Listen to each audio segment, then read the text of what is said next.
I'm David Bowman. I am the director of the federally funded project Extending Equity into the Digital Workforce. And that is a project of the Four Corners Regional Education Foundation out of northwest corner of New Mexico. And we're serving 9 schools currently around the state, early college, high schools, really to answer a very specific research question. And that is, what strategies, what techniques, what encouragements can we give to students to help them enroll in online IT courses?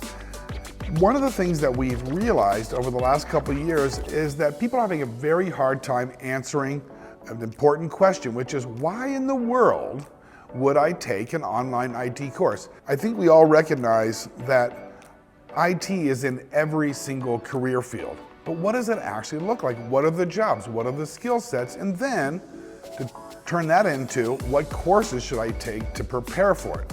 So that was really the concept behind this EdTech Summit for the EEDW project, to bring together counselors and students and dig deep into the use of IT across fields. We had a panel of industry representatives come in to talk about what do their careers look like and how did they get there. We made sure that the experiences for the students would really mimic the experiences that they would have on the job site. So obviously we looked at the tech skills and we looked at the need for tech, but we also made sure that the activities reflected negotiation and collaboration and defining problems and working through solutions and interacting with new people in very great ways, mimicking what they would experience on day one of their careers. I learned that there's way more jobs to IT. Personally, I'm not really interested in going to IT, but I just thought this was something to hear about because I've never seen or heard about a bunch of IT opportunities. So it was really interesting to see that there's IT in literally every job. Some things that I've learned so far was how this course gives a lot of opportunities to students and kind of helps find their desires. So hello, I'm Noah Tricchio. Oh yeah, I'm Iris. I'm Hagen, and we are here to represent the audio and video part of this presentation. I think this summit is a great opportunity to help students get exposed to new opportunities, not only from an educational perspective, but also from career. So, you've thought about some of the barriers and challenges that students may face with pursuing an IT pathway or maybe even a college degree. I would like you to actually tell me what are the solutions to what you wrote on the cups. And I also learned that things can go so much deeper when robots are involved that humans can't just do on their own. And I think that's really important when going into my future career and into college, is that'll teach me that I need to learn more about what's happening on the inside of things when I'm looking into it.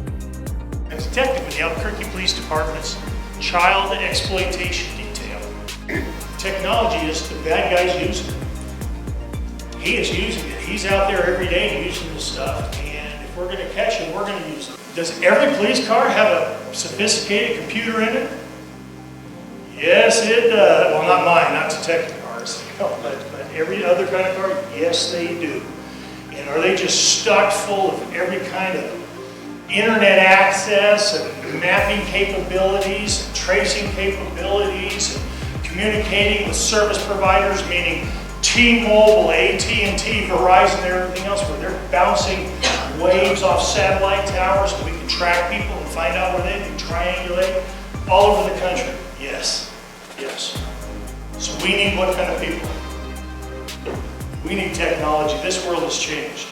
The part of this event that I found interesting probably was regarding the person who came in talking about cybersecurity, the detective. I have always been interested in going into the forensic field. The conference really highlighted the need for more IT professionals and cybersecurity professionals, especially within the state of New Mexico. We're from a small town, so reaching out to other schools is a little bit difficult. I got some emails from some of the people that came. So when a student is interested in joining that field, I can link them up with somebody that's actually in it, and they can give them better direction of where to go. Some useful information I can give my students now is that you need to plan, you need to think, and you need to begin practicing the skills that you want to use in the workforce, whether they are going into technology in this IT field or going somewhere else. That's one of the biggest things I've told my kids. Even if you don't think you're going into IT, take today what you're learning here to be able to communicate with others, to collaborate as a team, and use those skills in your future. The most interesting part of the summit is watching our students interact with each other.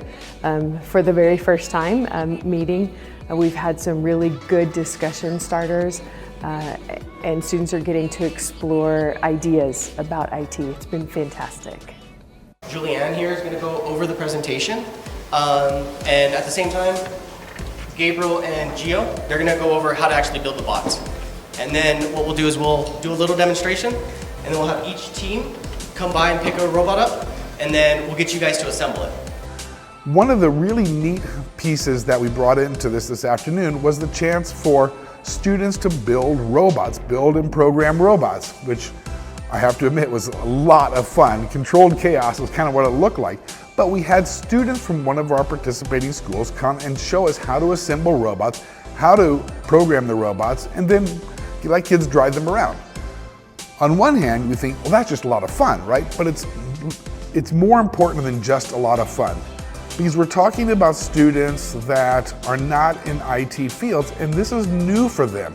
And they're going to ask those questions. Can I even do this? Is it even interesting to me?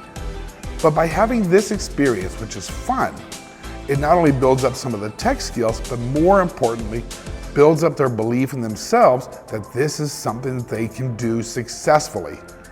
The end result, we think, is going to be a lot of kids taking up IT courses, which is what we're trying to study. I think that I found it all interesting. I really liked the panel, the people that came and talked, and I think I had the most fun making the robots, for sure. This summit has piqued my interest in going to more about the coding aspect of orthopedics, which is what I wanted to do originally. And I think I might go more into the mechanical parts and designing the actual prosthetics rather than going into surgery. So this gave me like a new view on everything.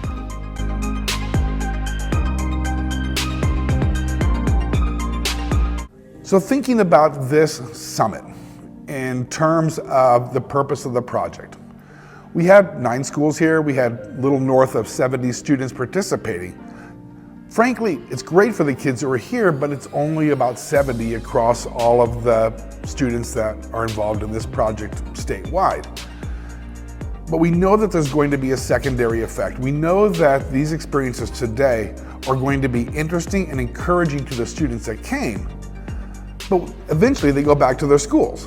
And 2 things will happen there. The counselors go back ready to help encourage kids to get into IT classes and better informed about how to do that. They have the knowledge for them.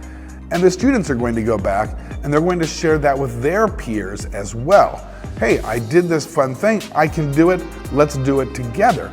So we're going to see a multiplying effect, which ultimately is going to help us answer the research question, which is, how do we encourage kids to take online IT courses?